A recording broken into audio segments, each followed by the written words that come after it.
Hello my dear students, आप सभी का एक बार फिर से स्वागत है आपके अपने इस चैनल पर। और आज हम अपना जो विद्युत वाला लेसन है उसके कुछ न्यूमेरिकल्स करेंगे। अपना पाठ्य पुस्तक के प्रश्नों में जो पहला न्यूमेरिकल है माय डियर स्टूडेंट्स, प्रतिरोध दे रखा है। पहला क्वेश्चन है आंकिक प्रश्नों का, और प्रतिरोध R दे रखा है। और क्या कह रहा है देखिए कि प्रतिरोध R के किसी तार के टुकड़े को 5 बराबर भागों में काटा जाता है। फॉर एग्जाम्पल मान लीजिए कोई ये प्रतिरोध तार है अपना, इसका प्रतिरोध R है और इसके बराबर 1, 2, 3, 4 और ये 5 टुकड़े कर दिए गए बराबर। जैसा आप जानते हो लंबाई जितनी होगी प्रतिरोध भी उतना ही होगा। लंबाई और प्रतिरोध में संबंध हमने पढ़ा था। अब अगर इसके बराबर 5 टुकड़े कर दिए तो प्रत्येक एक टुकड़े का प्रतिरोध हो जाएगा R/5। भाई 5वां भाग रह जाएगा, ठीक है। 5 बराबर भागों में इन टुकड़ों को फिर पार्श्व क्रम में संयोजित कर देते हैं। तुल्य प्रतिरोध R' है तो R और R' का अनुपात ज्ञात करें। अब देखिए माय डियर स्टूडेंट्स किस तरह से करना अपने को। पार्श्व क्रम के लिए बोल रहा है। पार्श्व क्रम में जो तुल्य प्रतिरोध आता है वो R' आएगा। तो वो किस तरह से आता है, अब अपन इन दोनों को और फिर इन दोनों का अपन क्या निकाल देंगे, अनुपात। बिल्कुल भी घबराने की जरूरत नहीं है, बहुत सिंपल मेथड होते हैं, सिर्फ एक बार समझने की जरूरत है। हमने बात की है कि अपना जो पार्श्व क्रम है उसका प्रतिरोध होगा R' बराबर।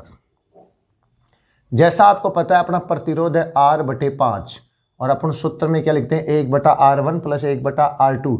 तो यहाँ पर अपना जो है वो R/5 plus 1/R/5 plus 1/R/5 plus 1/R/5। 4 प्रतिरोधों को जोड़ दिया, 5 टुकड़े किए थे R/5। ये मैंने आपको पहले समझा दिया है कि जिसका प्रतिरोध R था 5 बराबर भाग के तो उसका प्रतिरोध रह जाएगा R/5, क्योंकि लंबाई और प्रतिरोध में समानुपाती का संबंध है।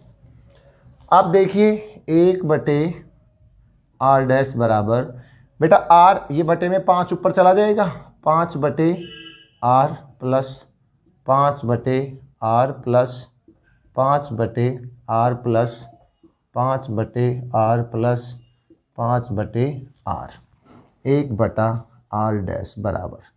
लघुत्तम ले लीजिए, आप सबको पता है R आएगा, R का भाग R में देंगे, एक बार जाएगा, 5 5 5 सब आ जाएंगे, 5 plus 5 plus 5 plus 5 is equal to 25/R। Here is the 1/R' is equal to 25/R आ गया। अगर अपन इसका पक्षांतरण करते हैं, क्रॉस मल्टीप्लाई वज्र गुणन करवाते हैं, तो ये R यहां से मल्टीप्लाई हो जाएगा। अपने से पूछ रहा है वो R/R'। एक मिनट मैं देख भी लेता हूं। जी हां, R/R'। अगर इस R को मैं यहां गुणा कर दूंगा तो बोलो ये यहां जाएगा या नहीं, R/R' हो जाएगा या नहीं, और बराबर में क्या रह जाएगा 25। यानी R और R' का जो अनुपात है वो आ गया 25।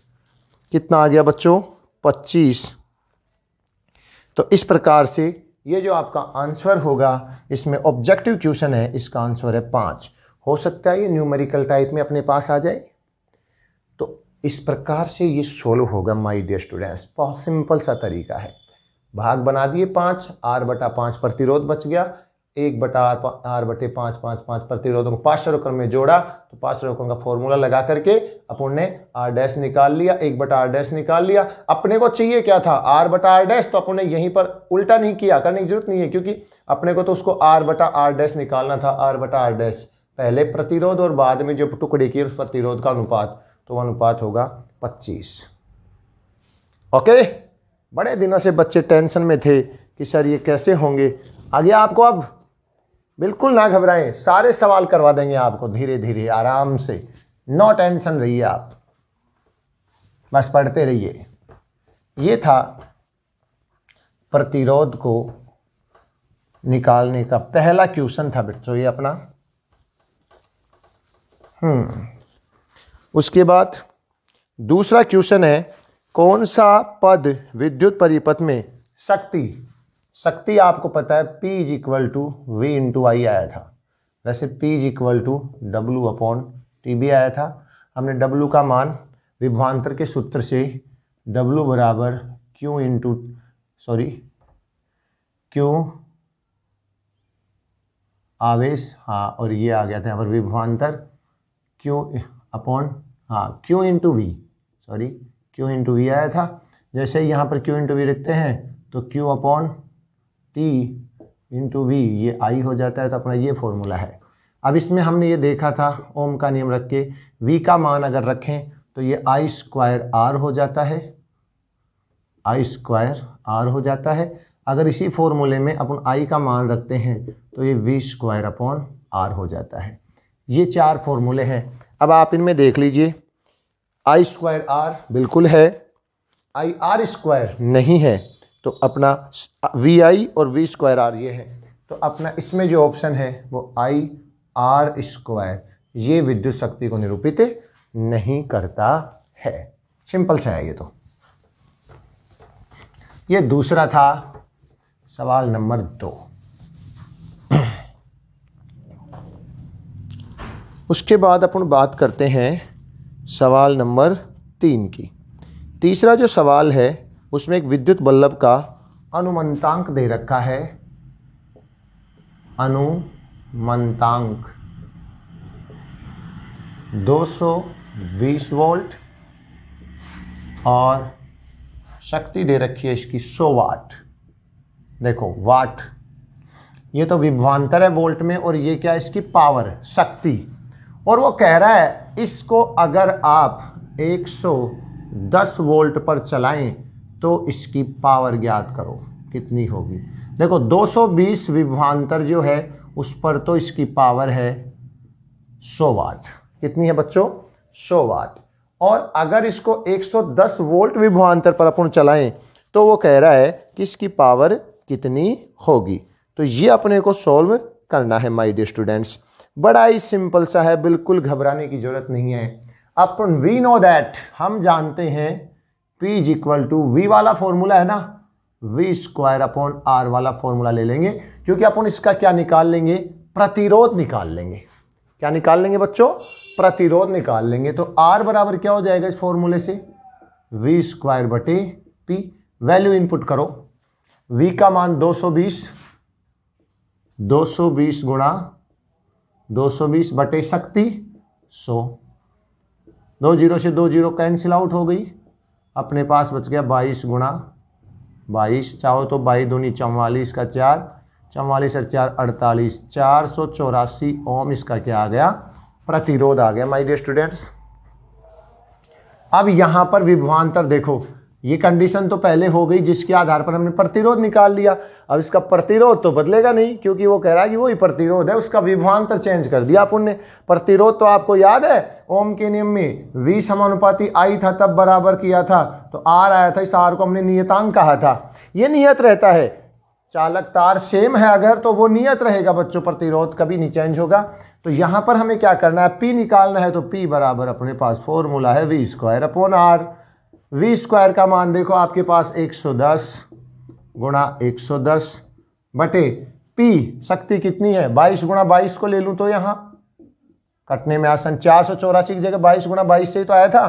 तो देखो बच्चों 11 से काटो, ये 10 बार कटेगा, ये 2 बार। इसको 11 से काटो, ये 10 बार, ये 2 बार। ये हो गया 10 गुणा 10 100, और ये हो गया 2 गुणा 2 4, और भाग दिया तो आ गया 25 वाट। पहले शक्ति 100 वाट थी और 110 वोल्ट पर प्रचालित करने पर इसकी शक्ति कितनी आई, 25 वाट। ये था अपना अगला क्वेश्चन जिसके आंसर आ रहे हैं 25 वाट। ये भी ऑब्जेक्टिव टाइप था, इस तरह से ये सॉल्व होगा। इस तरह का क्वेश्चन कोई भी आ सकता है।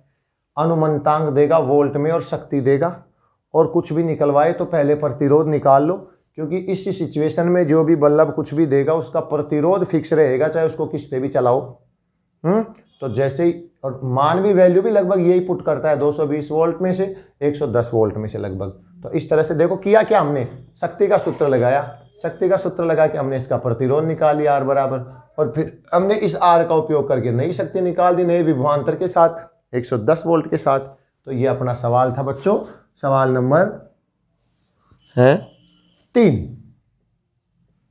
सवाल नंबर कौन सा था बच्चों? तीसरा सवाल था ये। इस तरह से आप इस न्यूमेरिकल को सॉल्व कर सकते हो। आंकिक प्रश्न जो अपनी किताब के अभ्यास प्रश्न है उनमें से ये सॉल्यूशन करवा रहा हूँ आपको, क्योंकि ये सॉल्यूशन आपको पासबुक वगैरह में भी नहीं मिलते हैं बच्चों। इसीलिए मैंने आप लोगों के लिए, आप लोगों की हेल्प के लिए किया है कि जो पासबुक में भी नहीं है, कहीं बच्चों को मिलते नहीं है जल्दी से, उनको अपन पहले सॉल्व करवाते हैं, ऑब्जेक्टिव टाइप क्वेश्चन जो है। उसके बाद चलते हैं अगले सवाल की ओर। चौथा सवाल, वो तीसरा था, अब आएगा सवाल नंबर 4। ये भी बहुत ही इंटरेस्टेड सवाल है बच्चों, काफ़ी चीज़ें इसमें यूज करनी पड़ती हैं अगर आपको ध्यान है तो। 2 चालक तार जिनके पदार्थ लंबाई तथा व्यास समान है, लंबाई भी समान है, व्यास भी समान है। व्यास समान है तो त्रिज्या भी समान होगी, त्रिज्या समान है तो इसका मतलब उसका क्षेत्रफल भी समान होगा, है ना। 2 चालक तार हैं जिनके पदार्थ की लंबाई तथा व्यास क्या है? समान। किसी विद्युत परिपथ में पहले तो श्रेणी क्रम में और फिर पार्श्व क्रम में संयोजित किए जाते हैं। श्रेणी क्रम तथा पार्श्व क्रम संयोजन में उत्पन्न ऊष्माओं का अनुपात ज्ञात करो। क्या बात है, बहुत जबरदस्त सवाल पूछा है भाई। माना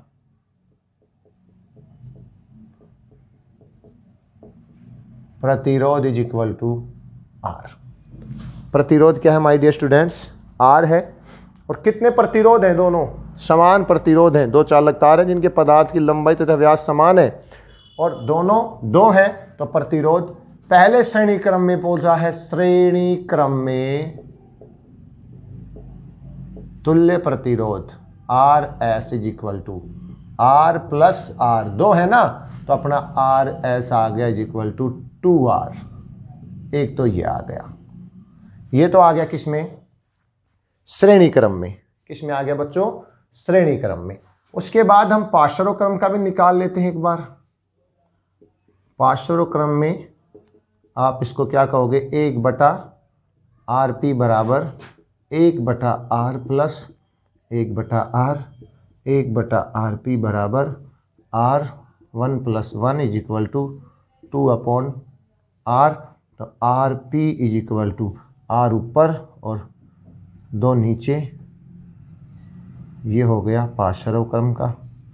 तुल्य प्रतिरोध निकाल दिया। वो कह रहा है कि एक बार श्रेणी क्रम में जोड़ो और एक बार पार्श्व क्रम में जोड़ो। तो बच्चों हमने इनको एक बार श्रेणी क्रम में जोड़ा तो RR को 2R कर दिया, और पार्श्व क्रम में जोड़ा तो बच्चों R/2 आ गया। यहाँ कोई दिक्कत है आपको? ये तो अपने सिंपल सा श्रेणी क्रम और पार्श्व क्रम में जो R प्रतिरोध है 2, उनके लिए किया है, दोनों के लिए कर दिया। अब ये क्या कह रहा है कि किसी विद्युत परिपथ में इनके संयोजन से उत्पन्न ऊष्माओं का अनुपात क्या होगा? हीट, ऊष्मा जो उत्पन्न होती है हीट, वो H इज इक्वल टू होती है V²T/R। हीट का जो फॉर्मूला होगा बच्चों क्या होगा? V²T/R होगा। तो अपन इसको V²T/R के फॉर्मूले में यूज करते हैं। अब अपने को पहले जो श्रेणी क्रम में तुल्य प्रतिरोध आया है उसका यूज करके इसकी हीट निकालेंगे। श्रेणी क्रम में हीट HS लिख दिया मैंने इसको, श्रेणी क्रम में जो हीट है वो, और V²T/R जो आया था श्रेणी क्रम में वो क्या आया था? 2R। क्या आया था बच्चों? 2R। कोई दिक्कत यहां तक आपको? यहां पर जो हमने किया है H हीट का फॉर्मूला लगाया है, और V और T और ये सेम रहेंगे। R श्रेणी क्रम की वजह से क्या हो गया? 2R। श्रेणी क्रम का प्रतिरोध क्या है? 2R। उसके बाद में आपको अगर इसको पार्श्व क्रम के फॉर्मूले में रखें, इसको इस फॉर्मूले के अकॉर्डिंग HP बराबर पार्श्व क्रम है ना, पैरेलल क्रम में हीट, तो यही V²T/, अब ये जो R है इसकी जगह क्या है बच्चों? RP, R/2, R/2, यानी HP इज इक्वल टू हो गया 2V²T/R। देखो पार्श्व क्रम का ये हीट आ गई और श्रेणी क्रम की हीट ये आ गई। अब आप दोनों को देख सकते हो बहुत आसानी से कि दोनों के अंदर किस प्रकार से सिचुएशन बन रही है। दोनों के अनुपात को निकालेंगे तो HS अपॉन HP। लो जी, अनुपात ऐसे तो निकलता है, बटे में रख देंगे। HS का मान रखो V square R upon 2R बटे 2V स्क्वायर T, सॉरी यहाँ TB है, अपॉन R। इनको अगर सोल्व करें तो देखो बच्चों, V स्क्वायर RT और ये जो बटे में है इसके 2R, और अगर इसको लें तो ये R तो चला जाएगा ऊपर और 2 इंटू V स्क्वायर T नीचे रह जाएगा। ठीक है, ये पूरा जो था ये तो श्रेणी क्रम का था, ये पूरा जो है ये पार्श्व क्रम का है जिनका अनुपात लिख दिया। आपस में जो करते हैं उनको काट दो। यहाँ पर R कहाँ से आ गया, ये R कहाँ से लिख दिया मैंने, V स्क्वायर T है, V स्क्वायर T। फॉर्मूला क्या है, V स्क्वायर T, देखो V square T, V square T, V square T बटे 2R ये रखा है, और नीचे हमने 2V square T upon R रखा है। इसको सॉल्व किया तो ये हो गया, V स्क्वायर से V स्क्वायर कैंसिल आउट हो गया, R से R हो गया, T से T हो गया, जो बच गया HS HP बराबर ऊपर तो 1 और नीचे 4, तो अनुपात इज HS अनुपात HP जो बनेगा 1:4 बनेगा बच्चों। क्या बनेगा, 1:4 बनेगा। इस तरह से आप इसको सॉल्व कर सकते हैं। आ रहा है समझ में कुछ? जिन बालकों ने ये मांग की थी कि सर ये करवाइए हमें, वो बालक इसके बारे में मुझे ज़रूर बताएंगे कि उनकी सिचुएशन कैसी है, उनको समझ में आ रहा है या नहीं आ रहा है। तो अभी हमने 1 से लेकर के 4 तक क्वेश्चन सोल्व किए हैं। आप इसका स्क्रीनशॉट ले लेना। इसमें दोबारा थोड़ा सा ध्यान दे लो, कुछ भी नहीं है। माना उसने प्रतिरोध R बताए हैं 2 R प्रतिरोध है, लंबाई और व्यास समान है, तो हमने क्या किया, उन दोनों को R मान लिया, श्रेणी क्रम में जोड़ा है एक बार। तो श्रेणी क्रम में जोड़ेंगे तो पहला कुल प्रतिरोध तो निकालना ही पड़ेगा ना, श्रेणी क्रम का तुल्य प्रतिरोध, तो 2R हो गया। पार्श्व क्रम के अंदर भी जोड़ा है तो कुल प्रतिरोध R बटे 2 हो गया। अब कह रहा है कि श्रेणी क्रम में जोड़ने पर उत्पन्न उष्मा कितनी होगी, और पार्श्व क्रम में उत्पन्न उष्मा, तो हमने उष्मा निकाली, उष्मा के फॉर्म से V square T upon R, तो HS हो गई V स्क्वायर T, और R की जगह अपना है श्रेणी क्रम का 2R। फिर हमने पार्श्व क्रम के लिए V स्क्वायर T अपॉन और R की जगह रख दिया हमने R बटे 2, और ये 2 जो है ऊपर चला गया गुणा में, तो ये हो गया 2 into V square T upon R। तो आप इसमें ये सूत्र अपना फॉर्मूला बन गया। अब हमने HS अपॉन HP का क्या निकालना है, अनुपात निकालना है। तो आप इसके अंदर ऊपर तो HS का वैल्यू रख दोगे, नीचे HP की वैल्यू रख दोगे, और दोनों का अनुपात निकालोगे तो लास्ट फाइनली आपको क्या प्राप्त हो जाएगा, 1:4 प्राप्त हो जाएगा। ठीक है स्टूडेंट्स, तो इस प्रकार से माय डियर स्टूडेंट्स बिल्कुल भी घबराने की जरूरत नहीं है। इस तरह से आप इजी वे में इन क्वेश्चंस को सॉल्व कर सकते हैं। बाकी के क्वेश्चंस, क्योंकि वीडियो काफ़ी लंबा हो जाएगा, नेक्स्ट क्लास के अंदर। तब तक के लिए जय हिंद, जय भारत, खुश रहिए, पढ़ते रहिए। जय जय श्री राधे।